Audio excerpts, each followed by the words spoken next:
బ్రహ్మచర్యం అంటే యాక్చువల్గా విద్యార్థి దశ. అదేదో పెద్ద సైంటిఫిక్ పేరు ఏదో కాదనమాట. బ్రహ్మచర్యం అంటే యాక్చువల్గా వెరీ మీనింగ్ ఏంటి అంటే, బ్రహ్మచర్య అంటే ఆ పరబ్రహ్మాన్ని సంతృప్తిపరచడానికి చర్యలు చేసేటువంటి వ్యక్తి బ్రహ్మచారి. సో అక్కడేంటి అంటే ఎడ్యుకేషన్ అనేది ఉంటుంది. బేసిక్గా ఫస్ట్ ఎడ్యుకేషన్లో పార్ట్ ఏంటి అంటే ధర్మ అంటే ప్రభుపాదుల వారు ధర్మ అంటే దాన్ని వెరీ సింపుల్గా ఎక్స్ప్లెయిన్ చేస్తారు. నేచర్స్ లాస్, ధర్మం ఏ రకంగా నడుచుకోవాలి. ఫర్ ఎగ్జాంపుల్ మనం అంతా హ్యూమన్ బీయింగ్స్, సో మనిషి ఎట్లా నడుచుకోవాలా ఏంటి, ఇవన్నీ కూడా మొదట ఆ విద్యార్థి దశలో ఆ ధర్మ, అర్థ, కామ, మోక్ష, సో 4 పార్ట్స్గా దాన్ని డివైడ్ చేశారు ఎడ్యుకేషన్లో. బేసిక్ వచ్చి ధర్మ అన్నమాట. ఆ ధర్మాలో డూస్ అండ్ డూ నాట్స్, ఏం చేయొచ్చు ఏం చేయకూడదు, ఏం చేస్తే అది ధర్మం అవుతుంది, ఏం చేస్తే అధర్మం అవుతుంది, ఇవన్నీ కూడా ప్రాపర్ ఎడ్యుకేషన్ ఉండేది. తర్వాత వాళ్ళకి ఫ్రీడమ్ ఉంటుంది 25 ఇయర్స్ తర్వాత. ఏంటంటే if they want to continue, వాళ్ళు ఒకవేళ బ్రహ్మచర్య కంటిన్యూ చేయాలంటే చేయొచ్చు, లేకపోతే ఈ కెన్ బికమ్ ఏ గృహస్థ. అయితే గృహస్థ అయినా కానీ ఏ రకంగా జీవితాన్ని గడపాలా అనేదానికి వాళ్ళకి ఆ బ్రహ్మచర్యంలోనే ఎడ్యుకేషన్ ఉండడం వల్ల వాళ్ళకు ఒక ఐడియా ఉంటుంది ఎట్లా ముందుకెళ్ళాలా ఏంటి. ఇప్పుడు దురదృష్టం ఏంటి అంటే, ఇంతకుముందు లైఫ్లో ఏదైనా జరిగితే దాన్ని బట్టి డైరీలు రాసుకునేవాళ్ళు. మేము చిన్నప్పుడు ప్రతి ఒక్కరి దగ్గర ఒక డైరీ ఉండేది. ఏదైనా ఇన్సిడెంట్ జరిగితే ఏదైనా ఇంపార్టెంట్ దాంట్లో రాసుకునేవాళ్ళు అనమాట. జరిగిన తర్వాత రాసుకునేవాళ్ళు. ఇప్పుడు ఏంటంటే సినిమాలు అవి చూసేసి జరగకముందే రాసేసుకుంటున్నారు.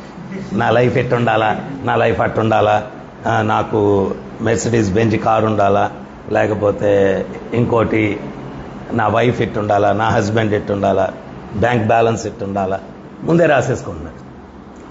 ఇక్కడ ప్రాబ్లం ఒకటి ఉంది ముందు రాసుకోవడంలో. ఏంటి అంటే నువ్వు రాసుకున్నట్టు జరగకపోవచ్చు. ఎందువల్ల? ప్రభుపాదుల వారు క్లియర్గా చెప్పారు, దేన్ని బట్టి మనం పొందుతాం. ఒకటేంటి అంటే డిజైర్, కోరిక. ఇంకోటి ఏంటంటే డిజర్వ్. మనం ముందు జన్మలో మనం కోరుకున్న కోరిక ఫలించేటట్టు కర్మ కూడా చేసుకొని ఉండాలి. ఆ కర్మ చేసుకొని ఉంటేనే మనం అనుకునేది ఫలిస్తుంది, లేకపోతే అది ఫలించదు అన్నమాట.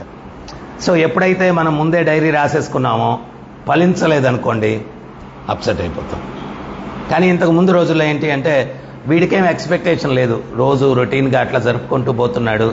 సో విద్యార్థి అంటే చదువుకోవాలా, ఉద్యోగస్తుడు అంటే ఉద్యోగం చేసుకోవాలా, అట్లా ఏదో తను చేసుకొని పోతూ ఉంటాడు. జీవితంలో ఆడు చేసుకున్న కర్మను బట్టి చదువు అయిపోగానే ఇమీడియట్గా జాబ్ వచ్చింది, జాబ్కి వెళ్ళిపోయాడు. జాబ్లో కూడా వీడు సిన్సియర్గా చేసుకుంటూ పోతే ప్రమోషన్ వచ్చింది, యాక్సెప్ట్ చేశాడు. ఈరోజు చాలా ఆనందంగా ఉంది, నేను ఎక్స్పెక్ట్ చేయలేదు, నాకు ప్రమోషన్ వచ్చింది అని చెప్పి డైరీలో రాసుకున్నాడు. కానీ ఇప్పుడు ఏంటంటే ప్రమోషన్ వస్తుందని రాసుకుని ఉంటాడు, వీడికి రాదు, ఆయన ఏడుస్తూ ఉంటాడు అనమాట. సో బేసిక్గా ఏంటి అంటే ఎడ్యుకేషన్ సిస్టంలోనే తప్పు ఉంది. ఏంటి ఆ తప్పు అంటే, మనం ఎంతసేపు కూడా ఈ శరీరాన్ని ఎట్లా పోషించుకునే దానికి ఎడ్యుకేషన్ నేర్పిస్తున్నా కానీ వ్యక్తిత్వం కోసము, తర్వాత ధర్మం అంటే ఏంటి. ఇప్పుడు నేను ఎన్నోసార్లు మీకు చెప్పుంటాను క్లాసుల్లో, నేను జైల్లో ప్రచారం చేయడానికి వెళ్తే అక్కడ మంచి మంచి బ్యాక్గ్రౌండ్స్ నుంచి కూడా ఖైదీలు ఉన్నారనమాట. మంచి ఎడ్యుకేషను, డిగ్రీలు అన్ని. అంటే వాళ్ళకి ప్రాపర్ గైడెన్స్ లేని దానివల్ల వాళ్ళ జీవితం అట్లా అయిపోయింది. సో అందుకని మనం ఏంటి అంటే ప్రభుపాదుల వారు ఈ యొక్క ఇస్కాన్ అన్నటువంటి సంస్థని స్థాపించడానికి ఒకానొక ముఖ్య కారణం ఏంటి అంటే, సైంటిఫిక్గా శాస్త్రాలన్నింటినీ కూడా జనాలకి ఎడ్యుకేట్ చేయాలా, సిస్టమాటిక్ ఎడ్యుకేషన్ అన్నమాట. అప్పుడు ఎడ్యుకేషన్ అనేటువంటిది వాళ్ళకు ఒక అవగాహన ఉందనుకోండి, అప్పుడు లైఫ్లో దేనికి ఎట్లా రెస్పాండ్ అవ్వాలా, దేనికి ఎట్లా మనం చేయాలా, ఏది మంచిది ఏది చెడు అన్నటువంటి తెలుసుకొని లైఫ్ లీడ్ చేస్తే అప్పుడు సురక్షితంగా ఉంటుంది, లైఫ్ సురక్షితంగా ఉంటుంది. లేకపోతే లైఫ్ పిచ్చి పిచ్చిగా ఉంటుంది అన్నమాట. ఎవడికి దోచిందో వాడు చేసుకుంటూ ఉంటాడు, ఏదో పిచ్చి పిచ్చిగా లైఫ్ ఉంటుంది. సో అందుకని ప్రభుపాదుల వారు ఏంటి అంటే ఒక ప్రాపర్ గైడెన్స్ ఇచ్చి ముందుకు తీసుకెళ్లాలా. అసలు ఏంటి వాళ్ళకి తెలియపరిచి. సో మనం చూసినట్లయితే ప్రభుపాదుల వారు ఒక విషయంలో చెప్తారనమాట. డిసైపుల్ అంటే మీనింగ్ అని ఏం చెప్తారంటే డిసిప్లిన్ అంటారు. డిసిప్లిన్ లేకుండా డిసైపుల్ అవ్వలేరు ఎవరు. సో ఒక డిసిప్లైన్ తోటి మనం మన జీవితాన్ని మలుచుకొని ముందుకెళ్ళినప్పుడు మనం హ్యాపీగా ఉండేదాన్ని. ఎందువల్ల అంటే ఇప్పటికిప్పుడు అయిపోయేది కాదు జీవితం. ఏదో సినిమాలో వాళ్ళ లైఫ్ అంతా 3 గంటల్లో చూపించేస్తాడనమాట. మనం అట్లా ఊహించుకోకూడదు. మన లైఫ్ కూడా జస్ట్ 3 గంటలు, 1 రోజు 2 రోజులు కాదు. భగవంతుడు నిర్ణయించింది 100 years. It's a big journey. అందుకనే మనం చూడండి, ఇప్పుడు టౌన్ బస్ ఎక్కి దిగేస్తాం అనుకోండి, ఎవడు కూడా సూట్ కేసు, తర్వాత బెడ్షీటు, పిల్లో ఒకటి ఇవన్నీ తీసుకెళ్ళడు. ఎందువల్లంటే వెరీ షార్ట్ జర్నీ. అదే ట్రైన్లో ఒక నైట్ జర్నీ చేయాలి, అప్పుడు ప్రిపరేషన్ ఎట్టుంటుంది. ఒక చిన్న బెడ్షీట్ ఒకటి తీసుకుంటాడు, ఒక చిన్న గాలుదే పిల్లో, సో ఇవన్నీ కూడా, తర్వాత tiffin box, night dinner, 1 week 10 days, అప్పుడు ఇంకా వామ్ క్లోత్స్, చార్ధామ్ యాత్ర వెళ్తున్నాం, అన్ని ప్రిపరేషన్ ఎక్కువ. అటువంటిది ఒక 100 years లైఫ్ అన్నమాట ఇది. 100 సంవత్సరాల జీవితం. ప్రిపేర్డ్గా ముందుకెళ్ళడానికి ప్రయత్నం చేయాలి. మనం ఏంటి అంటే ఒక స్పిరిచువల్ మాస్టర్ని అప్రోచ్ అయ్యి నాకు మార్గదర్శకం ఇవ్వండి, నేను ఎట్లా ముందుకెళ్ళాలి. ఎందువల్ల అంటే చాలామంది ఒక 2 రోజులో 3 రోజులో భక్తి చేసేసుకొని నాకు ఇంక అన్నీ తెలుసు అనుకుంటారు. ప్రభుపాదుల వారు ఏం చెప్తారంటే ప్రతిరోజు నూతన విద్యార్థిలాగా ఎవడైతే భావిస్తాడో అతనే. ఎందువల్ల అంటే నూతన విద్య, ఫస్ట్ డే మీరు కాలేజ్కి వెళ్ళినప్పుడు ఎట్లుంటుంది చెప్పండి, చాలా జాగ్రత్తగా, అటెంటివ్గా, కేర్ఫుల్గా. కొంత సీనియారిటీ పెరిగే కొంది ఫెమిలియారిటీ లీడ్స్ టు కంటెంప్ట్ అనమాట. కానీ మీకు ఒక విషయం నేను చెప్తాను, ఈ రోజుకి కూడా నేను ఆల్మోస్ట్ ఇస్కాన్లో జాయిన్ అయ్యి 37 years అయిందనమాట. ఈ రోజుకి కూడా టెంపుల్లోకి నేను వచ్చినప్పుడు నాకు కొత్తగానే ఉంటుంది అనమాట, భయంగానే ఉంటుంది, చాలా జాగ్రత్తగానే ఉంటుంది. ఈ రోజుకి కూడా చాలా కేర్ఫుల్గా ఉంటాను. సో మనం ఆ రకమైనటువంటి ఫీలింగ్ మనం పెట్టుకున్నప్పుడు నాకు అన్నీ తెలుసు అంటే ఇంకేమో తెలుసుకునేదానికి ఏం లేదు. నాకు ఇంకా ఏం తెలియదు అంటే కొత్తవన్నీ తెలుసుకునేదానికి అవకాశం ఉంటుందన్నమాట. సో మనం ఆధ్యాత్మిక మార్గంలోకి ఎందుకు వచ్చాము అంటే టు లెర్న్, తెలుసుకునే దానికోసం. ఎవడో ఒకడు ఒక వెటర్నరీ డాక్టర్ దగ్గర అసిస్టెంట్గా జాయిన్ అయ్యాడంట. ఫస్ట్ రోజు అంటది. ఫస్ట్ రోజు జాయిన్ అయితే ఆ డాక్టర్ దగ్గరికి ఒక గుర్రం తీసుకొచ్చారంట. ఆ గుర్రానికి మెడ కొంచెం వాస్తుందంట. అప్పుడు వాళ్ళు ఏదో చెప్పారు, ఆ డాక్టర్ దగ్గర ఒక చెక్క సుత్తి ఉందంట, స్లెడ్జ్ హ్యామర్ అంటారు దాన్ని. ఆ చెక్క సుత్తి తీసుకొని ఆ మెడ మీద దమా కొట్టాడంట. అది ఆ వాపు కొంచెం తగ్గిపోయిందంట. అప్పుడు వాళ్ళు ఏదో మనీ ఇచ్చేసి వెళ్ళిపోయారనమాట. వీడు చూశాడు, ఫస్ట్ రోజు అసిస్టెంట్గా చూశాడు. వీడు చూసేసి ఏమనుకున్నాడంటే, వెటర్నరీ డాక్టర్ అంటే ఇంతే, ఒక సుత్తి ఒకటి పెట్టుకోవాలా, ఎవరన్నా జంతువులకు బాగాలేదని తీసుకొని వస్తే దాంతో కొట్టాలా, ట్రీట్మెంట్ అయిపోతే డబ్బులు ఇస్తారు అంతే అని చెప్పి ఎదురుగా సుబ్బారావు వెటర్నరీ డాక్టర్ అని చెప్పి ఆ డాక్టర్ ఎదురుగానే వీడు దుకాణం పెట్టేశాడు అనమాట. ఫస్ట్ రోజు వీడి దగ్గరికి ఒక ఆవును తీసుకొచ్చారు, దీనికి జ్వరంగా ఉంది అని చెప్పి.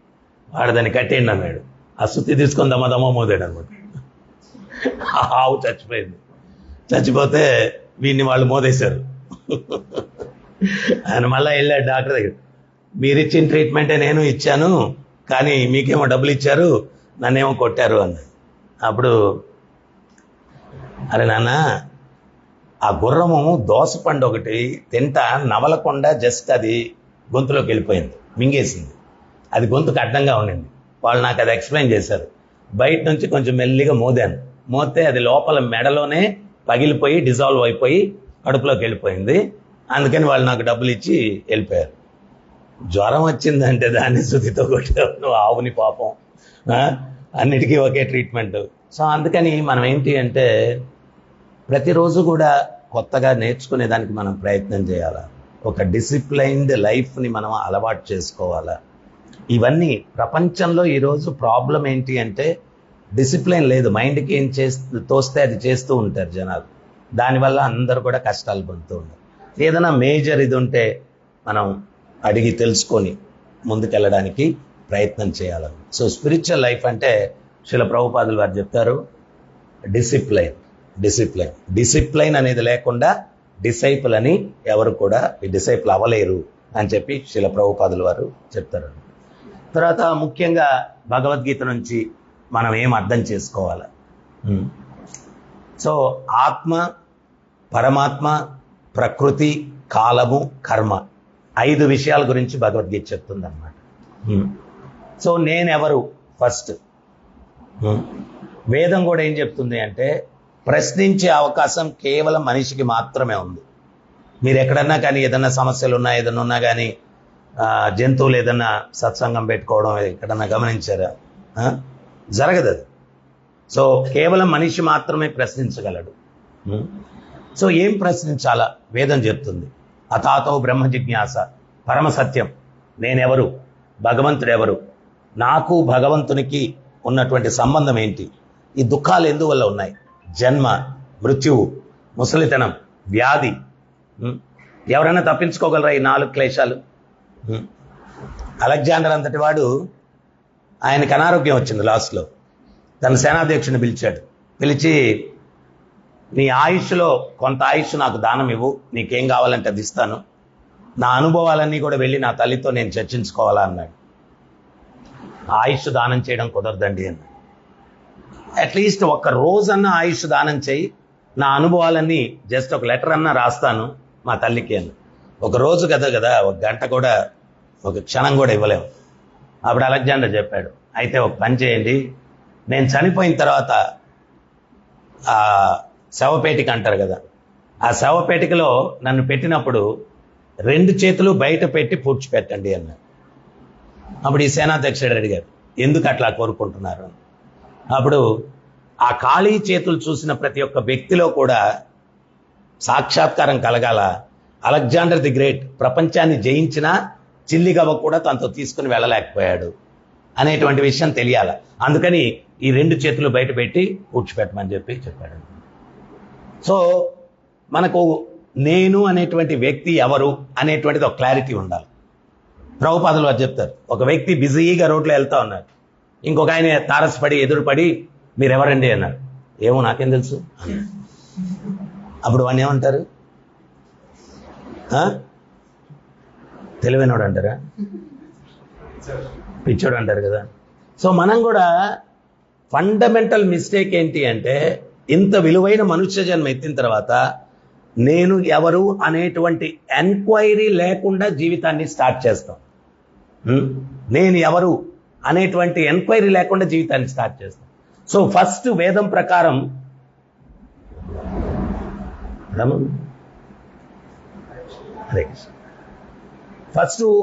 ప్రకారం నేను ఎవరు అనేటువంటిది మనం తెలుసుకోవాలి. సో నేను ఎవరు అంటే, మనం ఇప్పుడు మీరు చూడండి, ఎవరన్నా కానీ మామూలుగా ఇంటరాక్ట్ అయ్యేటప్పుడు నా చెయ్యి, నా తల, నా శరీరం, ఎవరన్నా ఎక్కడన్నా మీరు విన్నారా? నేనే శరీరం, నేనే చెయ్యి, నేనే తల అనేవాళ్ళు ఎవరన్నా విన్నారా ఎప్పుడన్నా? నా చెయ్యి, నా శరీరం, నా ఇల్లు అంటే ఇల్లు నేనా? నా శరీరం అంటే శరీరానికి అతీతంగా నేనున్నాను.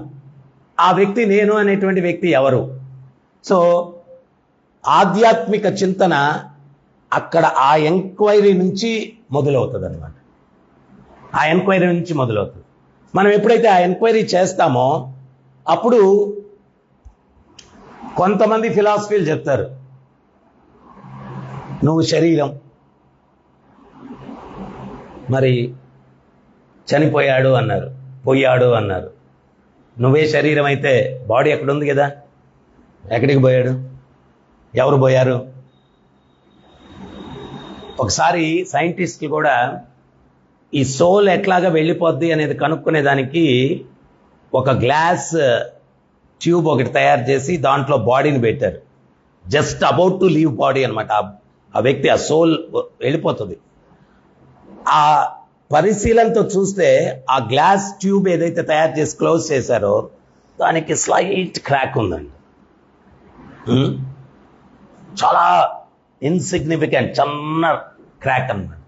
సో ఎన్నో రకాలుగా సైంటిఫిక్గా కూడా మనం చూస్తే ఆ జీవశక్తి ఏదైతే ఉందో వాళ్ళు లివింగ్ ఫోర్స్ అనొచ్చు సైంటిస్టులు, లేకపోతే ఇంకోటి ఎనర్జీ అనొచ్చు, ఇంకోటి అనొచ్చు. కానీ శాస్త్రం ఏం చెప్తుంది అంటే ఆత్మ. ఆత్మ. మరి ఈ ఆత్మ ఎవరు? మీరు లాయర్ ఏదన్నా కోట్ చేయాలంటే సైన్స్ బుక్ తీసుకొని రెఫర్ చేస్తాడు కదా, అంతేనా కదా? ఏ బుక్ తీసుకొని రెఫర్ చేస్తాడు? లా బుక్ తీసుకొని రెఫర్ చేస్తాడు. మనం ఏదన్నా స్పిరిట్ అంటే స్పిరిచువల్ అట్రాన స్పిరిట్ ఆత్మ స్పిరిట్ గురించి మనం అర్థం చేసుకోవాలంటే స్పిరిచువల్ బుక్స్ గురించి అర్థం చేసుకునేదానికి ప్రయత్నించాలి. మనం ఏదో సైంటిఫిక్ బుక్సో, లా బుక్సో, ఎకనామిక్సో, బాటనీ, జువాలజీ వీటి నుంచి ఆత్మ గురించి అర్థం చేసుకునేదానికి కాదు మనం ప్రయత్నం చేయాల్సి. ఏదన్నా ఆత్మకు సంబంధించింది ఆధ్యాత్మిక తత్వం నుంచి మనం అర్థం చేసుకునేదానికి ప్రయత్నించాలి. సో ఆధ్యాత్మిక తత్వంలో అల్టిమేట్ తత్వం ఏంటి? భగవద్గీతలో భగవంతుడు చెప్తూ ఉన్నాడు, రాజవిద్య రాజగుహ్యం పవిత్రం ఇదముత్తమం ప్రత్యక్షావగమం ధర్మం సుసుఖం కర్తుమవ్యయం. విద్యలన్నిటిలోకి రాజు, రహస్యాలన్నిటిలోకి రహస్యం, చాలా పవిత్రమైనటువంటిది, చాలా ఉత్తమమైనటువంటిది. ప్రత్యక్షావగమం, దీన్ని ఎవరైతే స్టడీ చేస్తారో నేను అనేది ఎవరో అర్థమవుతుంది. ప్రత్యక్షావగమం, సెల్ఫ్ రియలైజేషన్ కలుగుతుంది. ధర్మం, ఇదే ధర్మం. సుసుఖం కర్తుం అవ్యయం, ఇది ఆనందంతో ఆచరింపదగింది. ఏడుస్తూ కాదు, అబ్బా నో. సుసుఖం, సుఖం, జాయ్ఫుల్లీ పెర్ఫార్మ్డ్, ఆనందంగా దీన్ని చేసేటువంటిది. జాయ్ఫుల్లీ పెర్ఫార్మ్, సుసుఖం కర్తుం అవ్యయం. సో ఆధ్యాత్మిక అన్నిటిలోకి కూడా సారాంశమైనటువంటి గీతాసారం.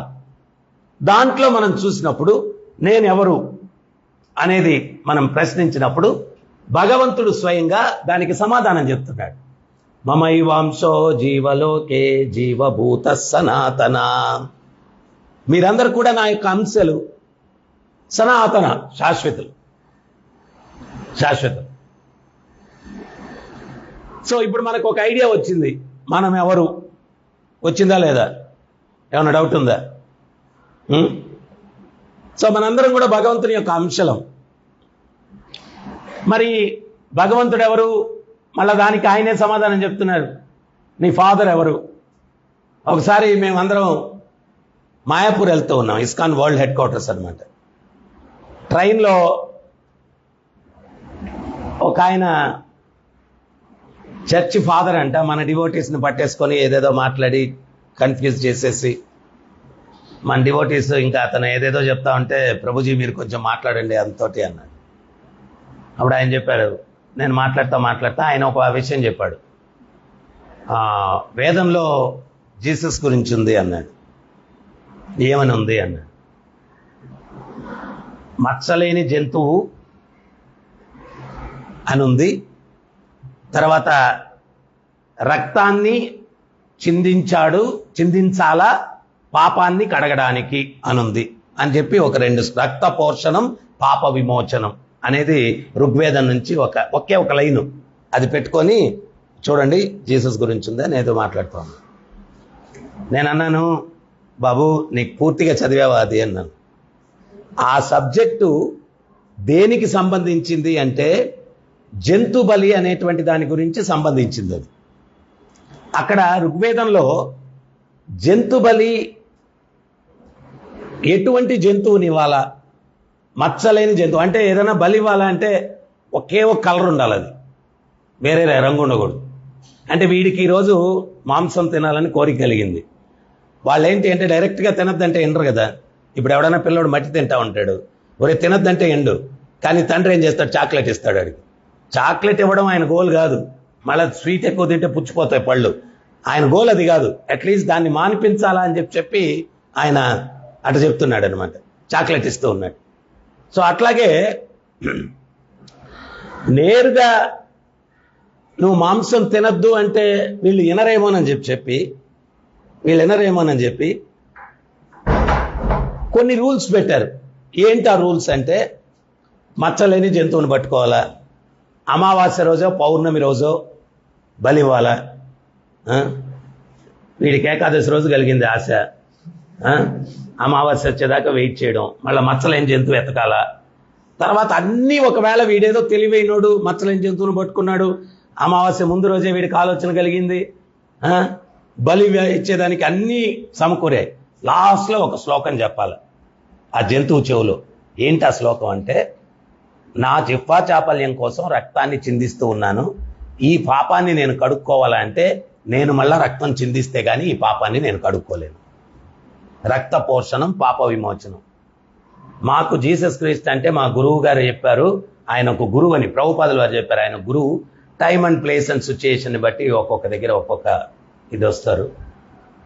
చరిత్ర చెప్తుంది, 12-13 సంవత్సరాల వయసులో జీసస్ అదృశ్యమైపోయాడు, మళ్ళీ 20 సంవత్సరాల తర్వాత వెలుగులోకి వచ్చాడు. ఆ గ్యాప్లో ఎక్కడున్నాడు అంటే, వాళ్ళ ఫిలాసఫర్సే కొంతమంది చెప్తారు ఆయన కాశ్మీర్ వచ్చారని. కాశ్మీర్ ఇంతకు ముందు రోజుల్లో ఏంటి అంటే, అది వేదాలకి ఉపనిషత్తులకి ఎడ్యుకేషన్ హబ్ అనమాట. Education hub.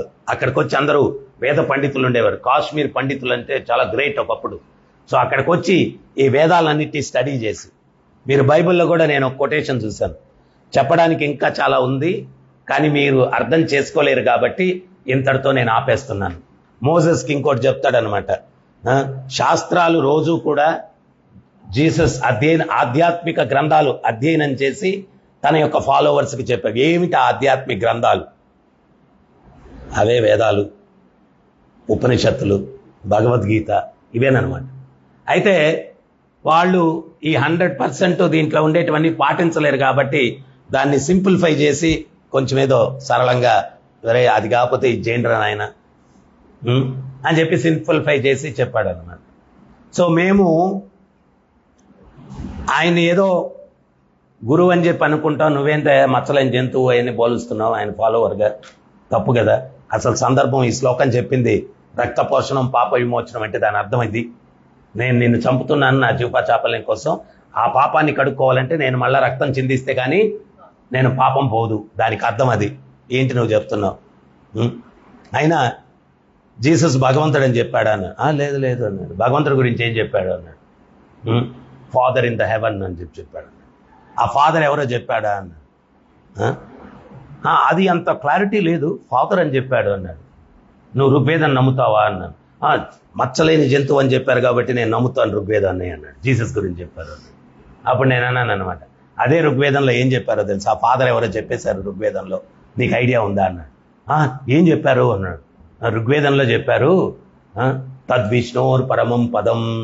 పరమ పదం అంటే హైయెస్ట్ అబోర్డ్, ఆ పరమ సత్యం ఎవరు అంటే విష్ణువు. ఆ ఫాదర్ ఎవరనేది ఆయన చెప్పలేదు, కానీ ఋగ్వేదం నువ్వు నమ్ముతానంటున్నావు, ఆ ఋగ్వేదంలోనే చెప్పారు ఆ ఫాదర్ ఎవరు అంటే విష్ణువు, కృష్ణుడు అని చెప్పారు. ఇంత సిస్టమేటిక్ ఎక్స్ప్లెయిన్ చేసేసరికి ఆయనకి తట్టుకోలేకపోయాడు అనమాట. ఆయన ఏదో స్టేషన్ వచ్చింది, వచ్చేసరికి ఎన్నో తెలుసుకోని విషయంలో తెలుసుకున్నానని చెప్పి దిగిపోయాడు అనమాట. తీరా దిగేసాడేమో అనుకున్నా నేను. అట కిటికీలను చూస్తే ఆ భోగి దిగేసి తర్వాత భోగి ఎక్కాడు. ఇక్కడ లాజికల్గా డిఫీట్ అయిపోయినట్టుగా ఫీల్ అయ్యేసరికి ఈ భోగి దిగేసి ఇంకో భోగి ఎక్కాడు అనమాట. సో ఇట్లాగా ఆ తండ్రి ఎవరు? భగవంతుడు గీతలో స్పష్టంగా చెప్తున్నాడు, అహం బీజ ప్రాదపిత, బీజ ప్రదాతనైనటువంటి తండ్రి నేను. సో నేనెవరు అన్నటువంటిది ఒక అవగాహన వచ్చింది భగవద్గీత ద్వారా. ఆ తండ్రి ఎవరు? భగవంతుడు, కృష్ణుడు, విష్ణువు అని చెప్పి అవగాహన వచ్చింది. తర్వాత కర్మ సిద్ధాంతం, every action there is an equivalent opposite reaction. నువ్వు మంచి చేస్తే మంచి ఫలితాన్ని పొందుతావు, చెడు చేస్తే చెడు ఫలితాన్ని పొందుతావు, కర్మ సిద్ధాంతం. తర్వాత ఈ ప్రకృతి, ఈ భౌతిక ప్రకృతి, దీనికి ఒక బిగినింగ్ ఉంటుంది, దీనికి ఒక ఎండ్ ఉంటుంది. ప్రతిదీ చూడండి, పుడుతుంది, నశిస్తుంది. సో ఈ ప్రకృతి గుణం ఏంటి? తర్వాత టైం. భగవంతుడు ఏం చెప్పాడు? కాలము నేనే, సర్వమృత్యు హరశ్చాహం. మృత్యు రూపంలో వచ్చి సర్వాన్ని హరించి వేస్తాను. మనం ఫూలిష్గా హ్యాపీ బర్త్డే అని సెలబ్రేట్ చేసుకుంటాం. యాక్చువల్గా హ్యాపీ బర్త్డే ఓకే, ఆనందించాల్సింది కాదు. హ్యాపీ డే 1 year చచ్చిపోయావు కదా. మనం భాగవతం అదే చెప్తుంది. సూర్యుడు ఉదయిస్తూ అస్తమిస్తూ మృత్యువుకు మనల్ని దగ్గర చేరుస్తాడు. మృత్యువుకి దగ్గర చేరుస్తాడు సూర్యుడు ఉదయిస్తూ అస్తమిస్తూ. సో అందుకని ఈ యొక్క మనుష్య జీవితంలో ఉన్నటువంటి టైం చాలా చాలా విలువైనటువంటిది. ఆ విలువైనటువంటి టయాన్ని మనం సద్వినియోగం చేసుకొని మళ్ళా ఈ కుళ్ళు ప్రపంచంలోకి, ఈ దుఃఖాలయంలోకి. ఎందుకు దీన్ని దుఃఖాలయం అన్నారు? ఇక్కడ దుఃఖాలయం మనం ఎక్స్పీరియన్స్ చేయగలం. జైల్లో దాన్ని ప్రిజన్ అని ఎందుకన్నారు? పనిష్మెంట్ ప్లేస్ కాబట్టి. మనం ఉండేటువంటి భౌతిక జగత్తును కూడా దుర్గా అన్నారు శాస్త్రాల్లో. దుర్గం అంటే జైలు. సో ఇక్కడికి ఎందుకు వచ్చాం? మనం పనిష్మెంట్ కోసం వచ్చాం. మనం చేసిన తప్పిదం ఏంటి? భగవంతునితో తిరుగుబాటు చేశాం. మీరే ఎందుకు కంట్రోలర్గా ఉండాలా, నేను ఎందుకు ఉండకూడదు? భగవంతుడికి ఆయనలో ఉండే లక్షణాలన్నీ కొంచెం కొంచెం ఇచ్చాడు మనకు. ఆ కొంచెం కొంచెం ఇచ్చిన దానికే మనం భగవంతుడితో పోటీ పడిపోయాం. ఒక కప్ప ఒకటి రాజవీధిలో పోతా ఉండిందంట. దానికి ₹1 బిళ్ళ కనిపించిందంట. ఎగిరి దాని మీద కూర్చునింది. అది కూర్చొని ఇంకా వీరంగం బెక బెక బెక బెక అని అరుస్తుందంట. ఆ బెక బెక్క అర్థం ఏంటి అంటే, నేను సామాన్యమైన కప్ప అనుకుంటున్నారా, ₹1 బిళ్ళ ఉంది, చిటికలేసేస్తా ఉందన్నమాట. ఈ లోపల రాజ మదపుటేనుకు టీవీగా నడుచుకొని వస్తుందంట. దాన్ని చూసి కప్ప బెక బెక అంటుందంట. ఆ బెక్క అర్థం ఏంటంటే, రోజు నా కొలంలోనికి వచ్చి నా తోటి కప్పలను నానా హింసలు పెట్టావు, ఈ రోజు నీ ఎంత తేలుస్తాను. సామాన్యమైన కప్ప అనుకున్నావా, ₹1 బిళ్ళ ఉంది నా దగ్గర. ఆ ఏనుగు దగ్గరకు వచ్చేసింది. ఇది బెకబెక పెంచేసింది. అది స్తంభం లాంటి తన పాదం ఎత్తిందనమాట. ఇది ఆగో ఆగో తప్పనేసేసింది. ₹1 బిళ్ళ మీద ఉన్నటువంటి కప్ప కాస్త ₹1 నోట్ అయిపోయింది అనమాట. మనం కూడా కొంచెం తెలివితేటలో, కొంచెం అందమో, కొంచెం ఐశ్వర్యమో అహంకారం అన్నమాట. అహంకారంతో విరవీగుతూ ఉంటాం. భగవంతుడు ఆ ఏనుగులాగా సర్వమృత్యు హరశ్చాహం, మృత్యు రూపంలో ఒక్క సింగిల్ స్ట్రోక్ అనమాట. ఫినిష్ అయిపోయింది. చాలా పెద్ద హేమాహేమీలు. టైటానిక్ షిప్ పెట్టారు, తయారు చేశారు. దాని మీద ఏం రాశారో తెలుసా? భగవంతుడు అనుకున్నా దీన్ని ముంచలేడు. అది రాసిన దానికే మొదటి రోజే మునిగిపోయింది. దాని మీద రాసింది అదే, భగవంతుడు అనుకున్నా దీన్ని ముంచలేరు. దాని మీద సినిమా కూడా వచ్చినట్టుంది కదా పెద్ద. సో అది రాసిన దానికే మునిగిపోయినట్టుంది. అది భగవంతుడు అనుకున్నా ముంచలేడంట. ఆయన అనుకుంటే ఏం జరగదు.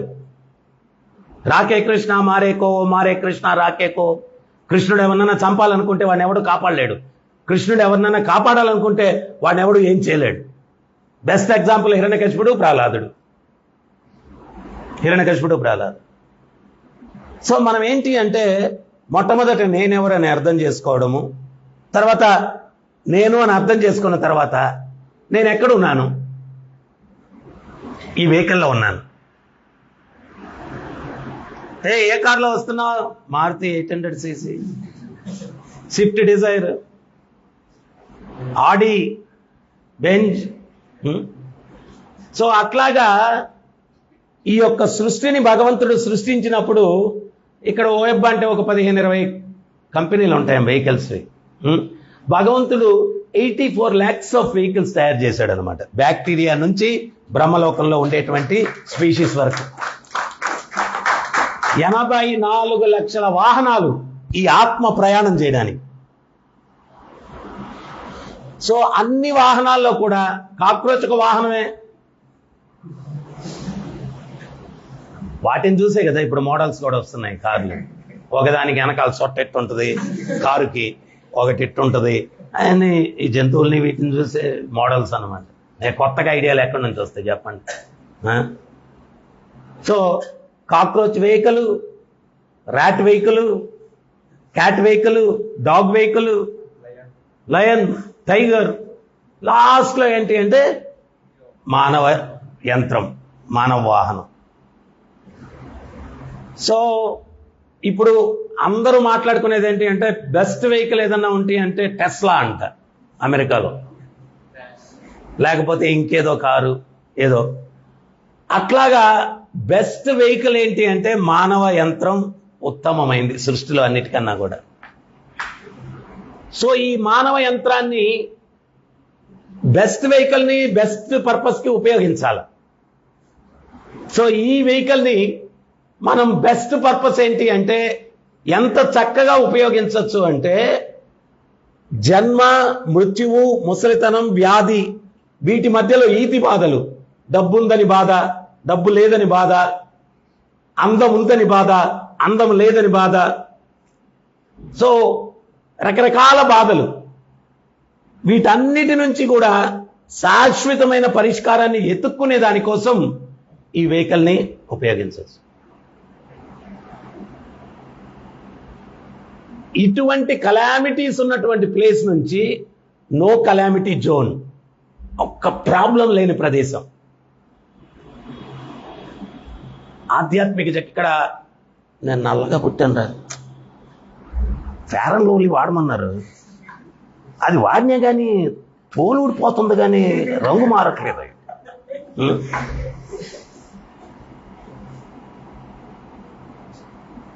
నువ్వు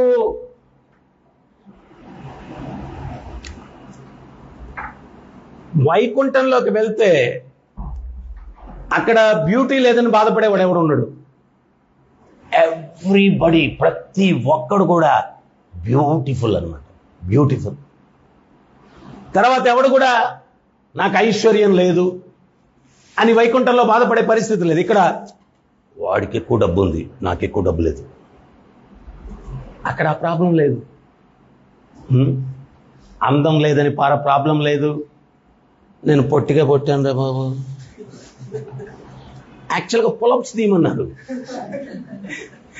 ఆ రాడు సాగుతుంది కానీ నేను సాగట్లేదు.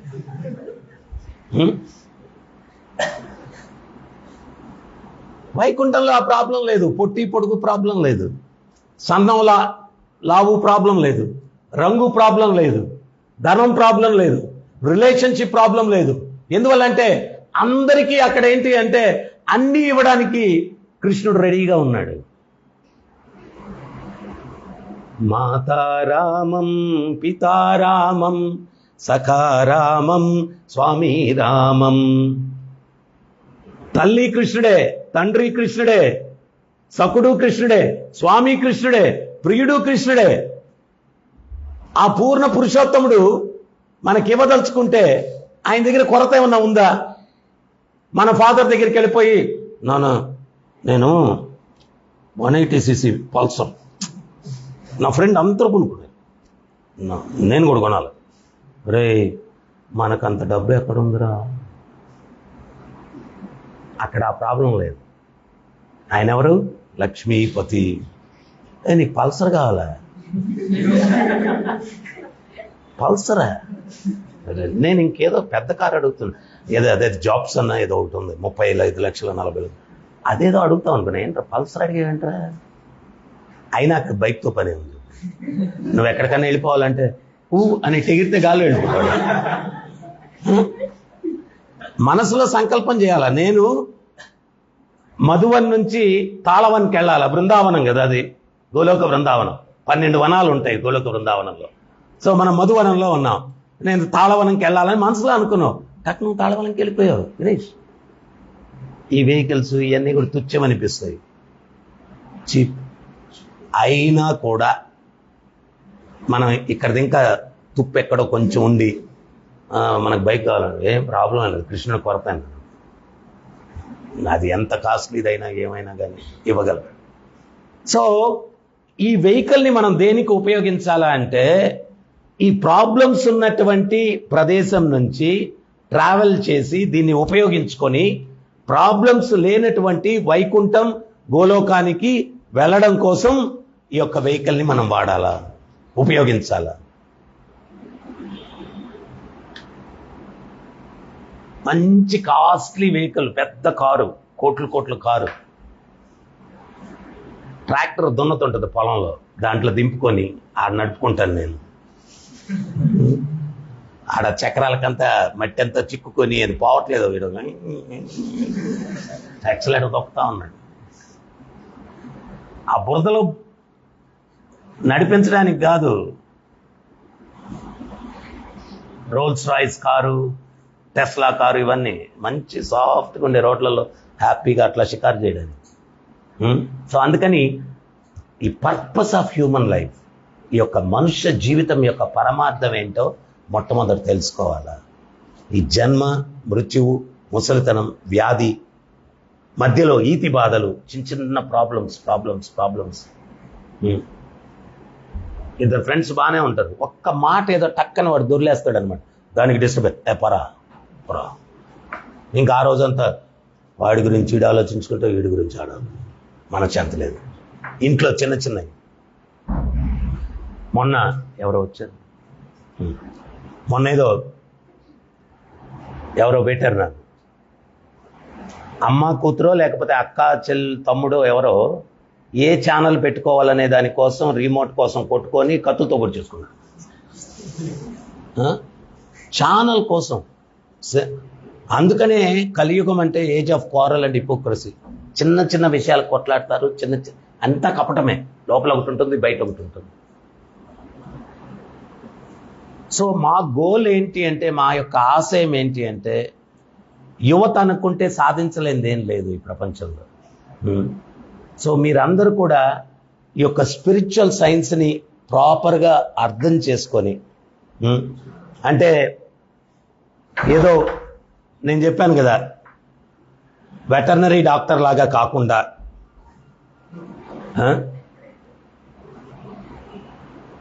మొదటి రోజే వెటర్నరీ డాక్టర్ అయిపోయాడు చూడండి, అట్లా కాకుండా కొంచెం టైం పెట్టి ప్రభుపాదుల వారి పుస్తకాలన్నిటినీ కూడా సిస్టమేటిక్గా చదివి అవగాహన చేసుకొని మిమ్మల్ని మీరు ఉద్ధరించుకుంటూ కొంతమంది యువతకు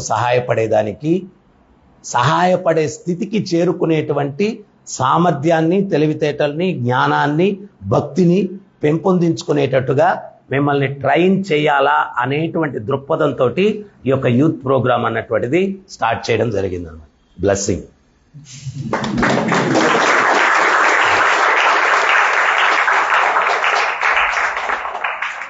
ఇటువంటిది ఏదో ఒకటి జరగకపోతే భగవంతుడి నుంచి కూడా ఏదో ఒక ఇండికేషన్ ఉందని మనకు తెలియదు. అందుకని కరెంటు పోయి బ్లెస్సింగ్ అన్నమాట.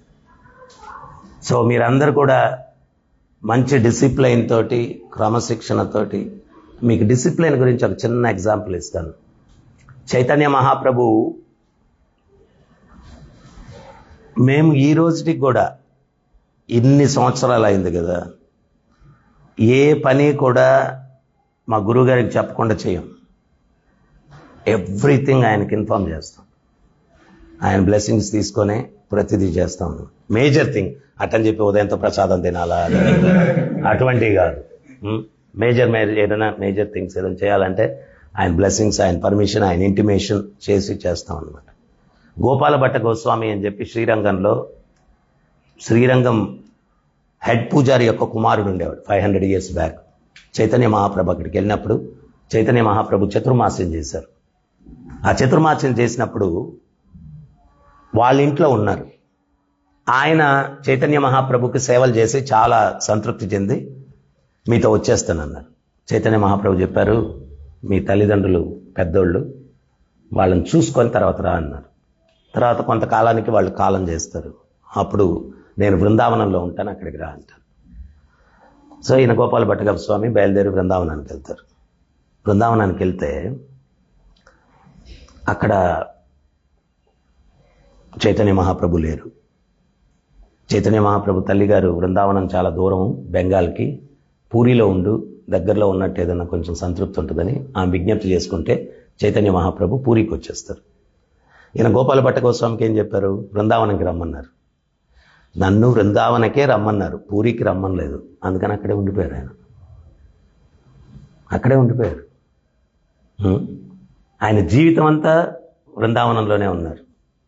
ఒకసారి చైతన్య మహాప్రభు స్వప్నంలోకి వచ్చి దామోదర్ కుండ్ ముక్తినాథ్కి వెళ్ళమని చెప్పి వెళ్తే, అక్కడికి వెళ్తే ఆయన ఆ గండకీ నదిలో స్నానం చేసి లేస్తే ఆ కమండలంలోకి 12 శాలిగ్రామాలు వస్తాయి. ఇదేదో పొరపాటున వచ్చేసాయని చెప్పి కుమ్మరిచ్చేస్తారు. మళ్ళా వస్తాయి. థర్డ్ టైము ఇది నా సంకల్పం, తీసుకెళ్ళి పూజించుకొని భగవంతుడు చెప్తాడనమాట. అవి తెచ్చుకొని బృందావనంలో ఆ శాలిగ్రామాలు పూజించుకుంటూ ఉంటే ఒక నరసింహ చతుర్దశి రోజు ఒక వర్తకుడు వచ్చి, అందరు గోస్వాములకి విగ్రహాలు ఉన్నాయి, నీకు కూడా ఒక జత విగ్రహాలకి దుస్తులు, ఆభరణాలు ఇవన్నీ తీసుకొచ్చా అని చెప్పి ఇస్తాడనమాట. కానీ ఈయన దగ్గర విగ్రహం లేదు. శాలిగ్రామాలు అంటే శిలలు, రాయిలాగా ఉంటాయి అన్నమాట. మరి అందరికీ విగ్రహాలు ఉన్నాయి, మరి ఈయన ఇచ్చాడు, నాకు విగ్రహాలు లేవు అని చెప్పి ఆ రోజు కొంచెం మదనపడి భగవంతుని వేడుకొని నిద్రిస్తాడు. ఉదయం లేచేసరికి ఆ 12 శాలిగ్రామాల్లో దామోదర శాలిగ్రామం అని చెప్పి రాధారమణ విగ్రహం లాగా మారిపోతుంది అన్నమాట. చాలా బ్యూటిఫుల్గా, చాలా స్టైలిష్గా ఉంటారు ఆయన రాధారమణ్. చిన్న విగ్రహం. నేను ఒకసారి భక్తులతో అక్కడికి వెళ్ళి ఈ స్టోరీ చెప్తే, స్వయంభూ అంటే వెంకటేశ్వర స్వామి స్వయంభూ ఒక 8 అడుగులు ఉన్నట్టు అట్లా ఉంటుంది, ఈయనేంది మరి చిన్నగా ఉన్నాడు అన్నాడు. అప్పుడు నేను సింపుల్గా చెప్పాను, ఆ వర్తకుడు ఇచ్చిన డ్రెస్ సైజుకి ఈయన అవతరించాడు, ఆ వర్తకుడు ఇచ్చిన జ్యువెలరీ సైజుకి ఈయన అవతరించాడు. ఆయన ఇచ్చింది ఎంత సైజు అయితే ఈయన పెద్దగా అవతరిస్తే మళ్ళీ ఈయన మార్కెట్కి పరిగెత్తాలి గోస్వామి, జ్యువెలరీ తయారు చేయడానికి, డ్రెస్సులు తయారు చేయడానికి. ఆయన ఇచ్చిన సైజుకి ఈయన వెలిసాడు అంతే, సింపుల్. సో అట్లాగా నన్ను బృందావనకే రమ్మన్నాడు.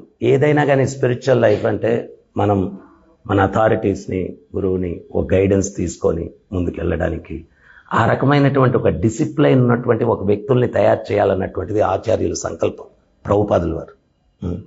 తర్వాత మీరు మాత్రం ఈ యొక్క ప్రోగ్రాంలో సిస్టమేటిక్గా మనం బుక్స్ అన్నీ కూడా కవర్ చేస్తాం అన్నమాట.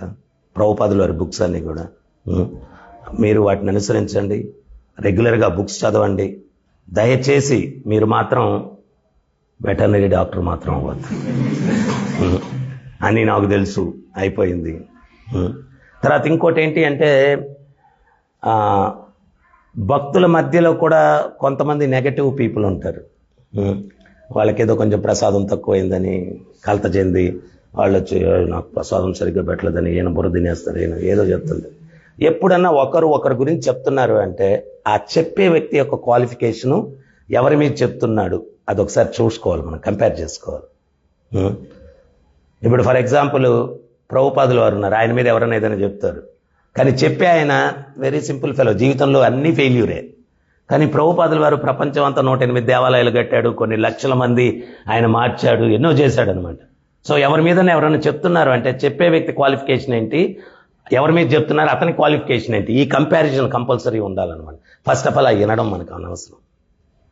మనం వచ్చింది దేనికి? భక్తి గురించి వినడానికి వచ్చాం, భక్తి గురించి వినడానికి వచ్చాం. సో అందువల్ల చాలా కేర్ఫుల్గా మీ లైఫ్ని మీరు ప్రాపర్గా ట్రైన్ చేసుకొని, ఈ తత్వాన్ని సరిగ్గా అర్థం చేసుకొని, మీరు చైతన్య మహాప్రభువు చెప్పారు, జన్మ సార్థక కరే కరో పరోపకార్. మీ జన్మను మీరు సార్థకం చేసుకోండి, హెల్ప్ అదర్స్. ఈ జ్ఞానం లేక ఎంతమంది అల్లాడుతూ ఉన్నారు, ఏం మంచో ఏం చెడో తెలియదు అనమాట. నేను కాలేజెస్కి వెళ్ళినప్పుడు ప్రీచింగ్కి వాళ్ళు అంటారు అనమాట, పిల్లలు మీరు వచ్చి ఈరోజు ఏదో 4 మంచి మాటలు చెప్పారు, మాకు చెప్పేవాళ్ళే లేరు ఇక్కడ. సో నేను ఒక్కడిని ఎన్ని కాలేజెస్కి వెళ్తాం ఏంటి, రేపన్న రోజు కొంత ప్రాపర్ ట్రైనింగ్ అయిన తర్వాత మీరందరూ కూడా వెళ్ళాలా, ఒక్కో ప్రదేశానికి వెళ్ళాలా. మీరు ఎక్కడికి వెళ్తే అక్కడ ప్రచారం చేయాలా, ఎక్కడికి వెళ్తే ఈ తత్వాన్ని చెప్పాలా, మనుషులకి ఒక మంచి ప్రాపర్ గైడెన్స్ ఇవ్వాలి. అట్లాగా ఈ సమాజంలో హైయెస్ట్ వెల్ఫేర్ యాక్టివిటీ సొసైటీకి ఏంది అంటే వ్యక్తి నడవడికలో మార్పు తీసుకురావడానికి ప్రయత్నించడం. ఈరోజు భగవంతుడు ఎవరికన్నా తిండి ఇవ్వలేదు, బట్ట ఇవ్వలేదు, ధనం ఇవ్వలేదు, తండ్రి ఇవ్వడు అటని చెప్పి తండ్రి చెడ్డోడా? పాయింట్ అర్థమైందా మీకు? తండ్రి చెడ్డోడా? ఏం చెప్పాను నేను? కరెక్ట్ చెప్పు. చిన్ననేమో అగ్ని వేస్ట్ చేస్తాడు. భగవంతుడు కూడా ఎవరికైనా ఇవ్వకుండా ఉన్నాడంటే ఎందుకు ఇవ్వకుండా ఉన్నాడు? దాన్ని మిస్యూజ్ చేస్తాడు. కరెక్ట్. సో వాడిని ఆ తండ్రి వాడికి అన్నీ ఇవ్వాలంటే ఏం చేయాలా? వాడిని బాధ్యత వచ్చేటట్టుగా వాడిని మార్చాలి. అప్పుడు ఆటోమేటిక్గా తండ్రి ఇస్తాడు, మనం ఏమి ఇవ్వాల్సిన అవసరం లేదు. అవునా కదా? సో అట్లాగే భగవంతుడు ఎవరికన్నా ఇవ్వట్లేదు అంటే ఊరికినే కాదు, వాడు దాన్ని మిస్యూజ్ చేస్తాడు. నా జీవితంలో జరిగిన ఒక ఎగ్జాంపుల్, ఒక పిల్లోడు మేము బుక్ డిస్ట్రిబ్యూషన్ చేస్తుంటే తిరుపతిలో బస్ స్టాండ్లో వాడికి ఒక కాలు పోలియో అన్నమాట. వాడు అక్కడ అడుక్కుంటా ఉన్నాడు. అరే నీకు ఉండడానికి ప్రసాదము బట్టలు అన్నీ ఏర్పాటు చేస్తాం, ఎందుకు ఇట్లా అడుక్కుంటా వస్తావా అంటే వస్తాం గురువుగారు అన్నాడు. ఆయన తీసుకొచ్చి టెంపుల్లో పెట్టాం. తర్వాత అక్కడ ఏదో ఈ బోన్స్కి సంబంధించిన బర్డ్స్ హాస్పిటల్ అని ఉంది తిరుపతిలో, టీటీడీ వాళ్ళది. సో దాంట్లో డాక్టర్స్ కొంతమంది మన టెంపుల్కి లైఫ్ మెంబర్స్ వచ్చేవాళ్ళు అనమాట రెగ్యులర్గా. వీడికి పోలియో అది చూసి మేము వాడికి ఆపరేషన్ చేస్తాము, ఫ్రీగా అన్నీ చేస్తాము అని చెప్పి చెప్తే వాడికి ఒక అసిస్టెంట్ని పెట్టి ఆపరేషన్ అంతా చేయించాం. వాడికి కాలు బాగైన తర్వాత టెంపుల్ డొనేషన్ కౌంటర్లో డబ్బులు ఎత్తుకొని వెళ్ళిపోయాడు అనమాట. తర్వాత మళ్ళా చూస్తే మేము వాడిని తిరుపతి బస్ స్టాండ్లో చూసాం. తర్వాత ఒక 6 months తర్వాత చిత్తూరు బస్ స్టాండ్లో అడుక్కున్నాడు అనమాట. సో భగవంతుడు ఎందుకు వాడిని అట్లా పరిస్థితుల్లో పెట్టాడు అనేది అప్పుడు అర్థమైంది. ఇదంతా ఊరికినే కాదు. సో అందుకని వ్యక్తిత్వాలు మార్చేదానికన్నా హైయెస్ట్ వెల్ఫేర్ యాక్టివిటీ సొసైటీలో ఇంకోట్లేదు అనమాట. సో నిజంగా మనం ప్రభుపాదుల వారిని ప్రేమించాము, ఈ కృష్ణతత్వాన్ని అర్థం చేసుకున్నాము అంటే మనం సీరియస్గా దాన్ని తీసుకొని ప్రాక్టీస్ చేస్తూ ఇతరులకు హెల్ప్ చేయడానికి మనం ప్రయత్నం చేయాలి. సో మీరందరూ కూడా ఇట్స్ జస్ట్ ఇంట్రడక్టరీ. మీరందరూ కూడా అర్థమైందో అనుకుంటాను నేను చెప్పింది. ఎవరికైనా ఏమైనా సందేహాలు ఉన్నాయా, డౌట్స్ ఏమన్నా మీకమ్మా? ఎవరికైనా ఇది అవసరం అంటారా లేదా? చేద్దామా? చేయాలంటే ఏం చేయాలా? ఫస్ట్ మనం తెలుసుకోవాలా, ప్రాపర్గా ప్రాక్టీస్ చేయాలా, అప్పుడు ఇతరులకు చెప్పడానికి ప్రయత్నం చేయాలి. సో మీరందరూ కూడా సండే మీ అందరికీ హాలిడేనా కాదా? సండే అంటే రవివార్. బ్రిటిషర్స్ సెలవు ఎందుకు ఇచ్చారంటే ఆ రవివార్ రోజు మనం ఏదన్నా ఆధ్యాత్మికంగా ఇవన్నీ చేస్తే ప్రోగ్రెస్ బాగుంటుందని, మనకు బలం ఎక్కువ వస్తుందని ఆ రోజు సెలవు ఇచ్చి మనకు పనికిమాలిన పనులు చేయించి ఆ రోజు మన యొక్క శక్తిని బలహీనం చేయడానికి బ్రిటిషర్స్ సండే హాలిడే ఇచ్చారు మనకు. సూర్యుడు తేజస్సుకు ఉంటాడు కదా, సో రవివార్ ఆ రోజు ఆధ్యాత్మికంగా ఏం చేసినా కానీ తేజస్సు పెరుగుతుంది. కానీ ప్రభుపాదుల వారు వాళ్ళకి తగ్గట్టుగానే దెబ్బ కొట్టారు. ఆదివారమే సండే ప్రోగ్రాం పెట్టారు ఇస్కాన్లో.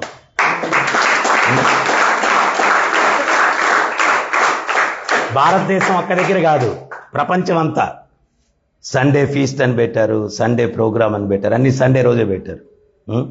సో నా రిక్వెస్ట్ ఏంటి అంటే వచ్చే సండే నుంచి ఎవ్రీ సండే ప్రతిరోజు మిమ్మల్ని నేను రిక్వెస్ట్ చేసుకోను, మంగళారతికి రండి, మంగళారతిలో పాల్గొనండి. కూర్చొని 16 మాలలు, మనకు ఒక్క మాల చేయగానే ముళ్ళు గిళ్ళు గుచ్చుకొని అట్లా లేసేసి అటు తిరుగుతా చుట్టూ పరికించి చూసేస్తూ రైలు ఎట్ట వెళ్తా ఉంది, రైలు ఎవడు కనుక్కున్నాడు, అసలు ఇంజిన్ ఎట్ట నడుస్తూ ఉంది, హరే కృష్ణ హరే కృష్ణ అంట సో డిస్ట్రాక్టివ్గా మనం అన్నీ చేయాల్సిన పద్ధతిలో చేయకుండా, ప్రభు నాకు మంత్రం చేసినా కానీ పవర్ రావట్లేదు, యు సిట్, కూర్చో, శ్రద్ధతో వింటూ చేయి, ఈ చంచలమైన మనస్సును ఫాలో చేయొద్దు. సో ఆ రోజు మంగళారతి అయిపోగానే సండే రోజు అందరూ ఒక దగ్గర కూర్చొని మాల చేస్తూ, ఆ మాల కాన్సన్ట్రేటెడ్గా చేస్తే ఎంత పవర్ ఉంటుంది, ఎంత ప్రశాంతత ఉంటుంది. ఇవన్నీ ఎక్స్పీరియన్స్ చేయాలనా లేదా? ఎవడన్నా బుట్లో ఖాళీ బుట్ట పెట్టుకొని పండ్లండే పండ్లు పండ్లండే పండ్లు అంట వెళ్తున్నాడంట. ఎవరు ఆపి ఆయన బుట్ట దించాడు, ఏమున్నాయి, పండ్లు లేవు, ఖాళీ బుట్ట. మనం కూడా కృష్ణ చైతన్యం అండి, కృష్ణ చైతన్యం అండి, కృష్ణ చైతన్యం అండి, కానీ నాకు లేదండి కృష్ణ చైతన్యం. ఉపయోగం ఏమైనా ఉందా? సో మనం కృష్ణ చైతన్యం ఇవ్వాలా అంటే మనలో కృష్ణ చైతన్యం పూర్తిగా ఉండాలా. సో అందుకని సండే కలుద్దామా? సండే మార్నింగ్ మంగళాతికి వస్తారా? ప్లీజ్ రండి. భాగవతం క్లాస్ వరకు అటెస్టేజ్ ప్రోగ్రామ్ సండే మనం ఎక్స్పీరియన్స్ చేసి స్లోగా ఇవన్నీ తెలుసుకొని తర్వాత మనం ప్రచారం కూడా ఉధృతం చేస్తాం.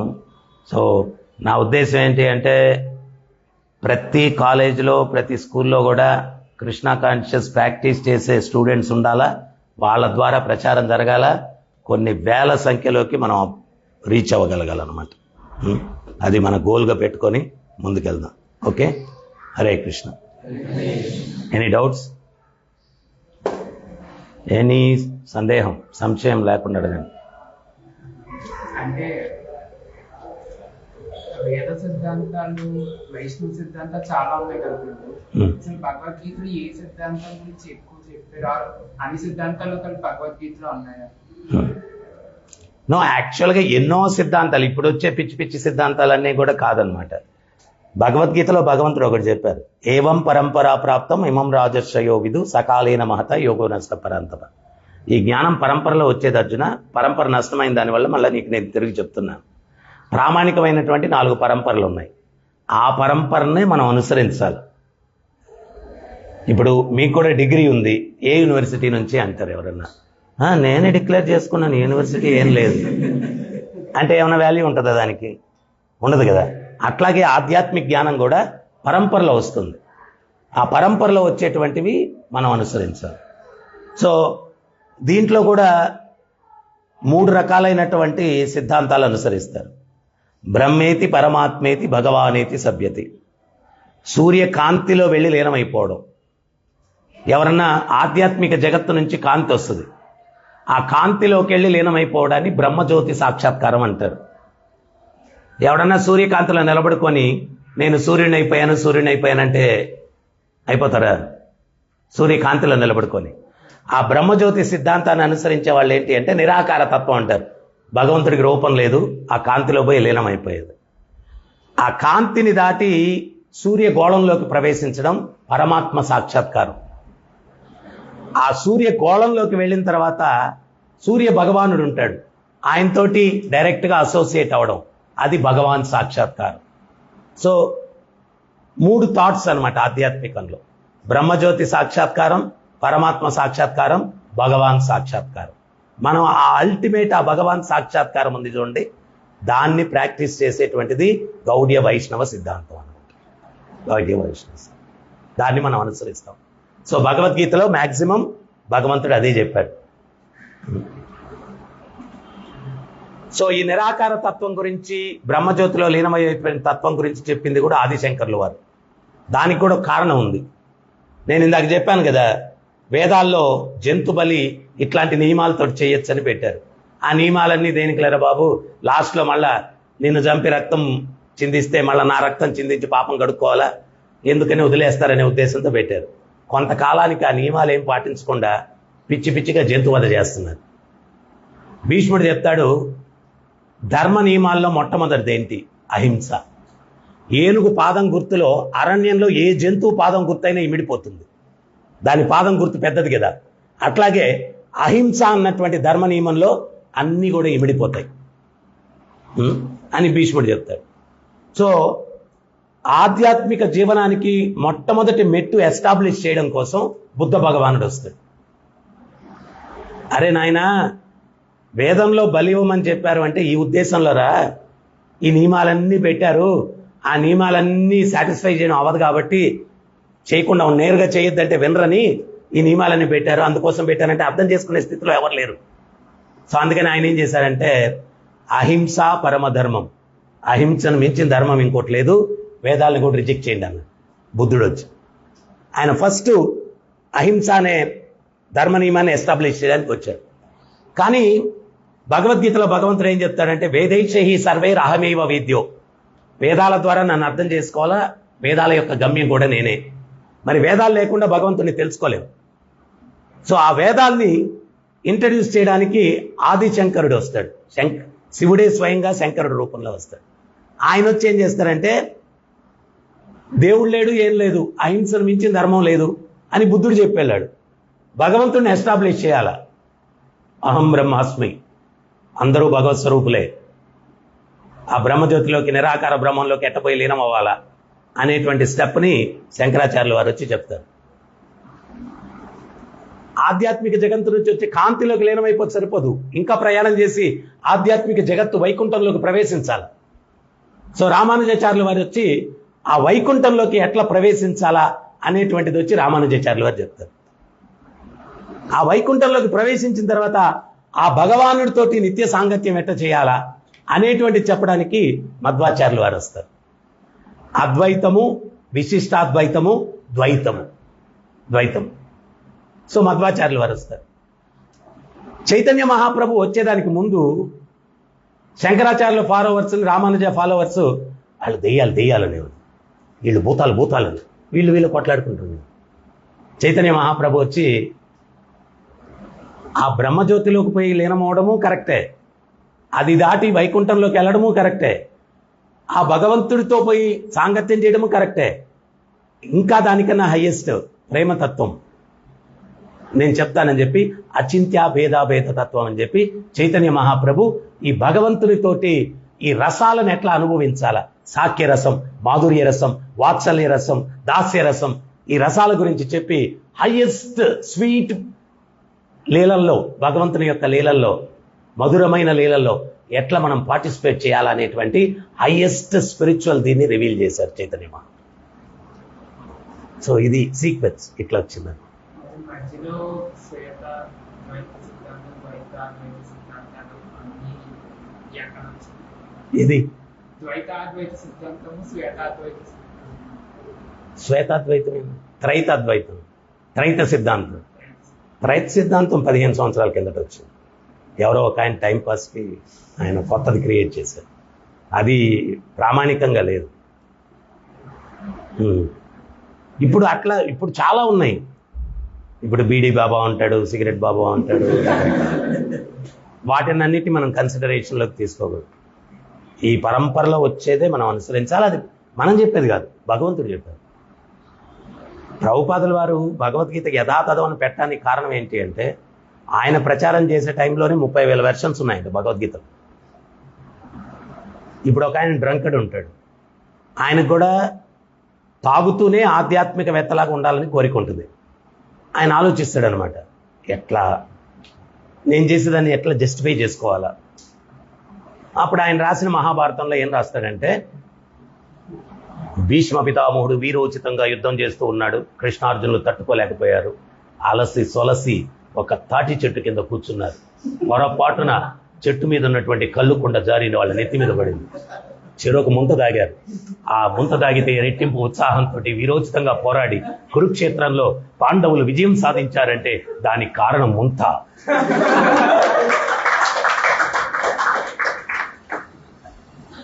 ఆయనకుండే వీక్నెస్ ని జస్టిఫై చేసుకునే దానికి ముంత ఫిలాసఫీ ఒకటి క్రియేట్ చేస్తాడు ఆయన. ఆయన రాసిన ప్రతి దాంట్లో కూడా రాముడు దాగాడు, కృష్ణుడు దాగాడు, అర్జునుడు దాగాడు, భీముడు దాగాడు, ఇదే ఉంటుంది. తాగుడు వ్యవహారమే ఆయన రాసిన దాంట్లో. ఎందువల్లంటే ఆయన తాగుతాడు కాబట్టి.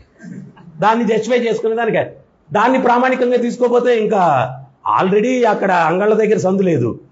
ఆ ఫిలాసఫీ కానీ ప్రాపగేట్ అయిపోతే ఏమవుద్ది, ఇంకా సమాజం నాశనం అయిపోతుంది. అందరూ జై శ్రీరామ్ అనేది తగేసి. సో అందుకని పరంపరలో వచ్చిందే మనం స్వీకరించాలా, పరంపర లేనిది స్వీకరించుకోండి.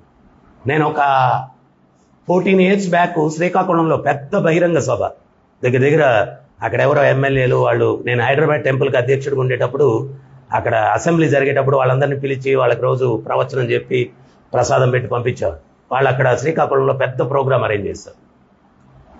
నేను ప్రవచనంలో 4 నియమాలు పాటించాలని చెప్పాను. చెప్తే ఒక వ్యక్తి, రాముడు అవన్నీ చేసినప్పుడు మనం చేస్తే తప్పేంటి స్వామి అన్నాడు.